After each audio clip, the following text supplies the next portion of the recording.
po si Joshua Jonicio. Ako po si Yulin Castro. Ako po si Kelvin Miranda at maraming salamat po sa mga tumutok ng TikTok Lab. Dito lang sa TikTok Lab. TikTok Lab.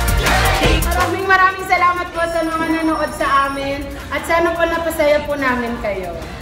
Sana ay nag-enjoy kayo. Nalako dun nakita nyo yun. Mahirap yung sa Lilo Race kasi yung bola mismo niya, may ipit sa loob.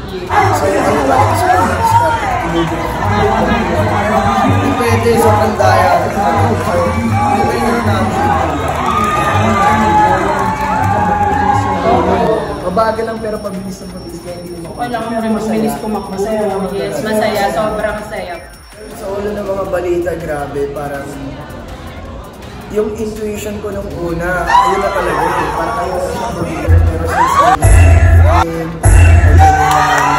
medyo na-confuse ako ng konti, pero nakuha ko pa rin naman.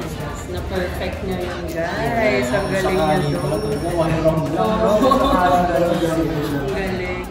Ayun! Nasabugan siya ng madaming beses. So, naniwala ka siya. At saka ang galing ko po sumayaw doon.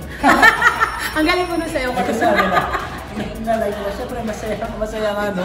Kasi on the spot, kailangan magbigay ka ng dahilan mo kung paano papaniwala si Kelvin eh. Pero mas naniwala ka sa amin.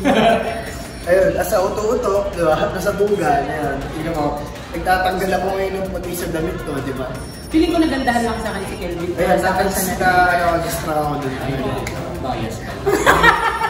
Yun pala yun.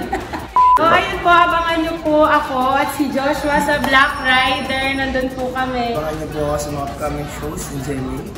Ayan, talagang kaabang-abang ang aming pinaplano at tinulutong proyekto. Tutok lamang po kayo and maraming salamat. Thank you mga TikTok!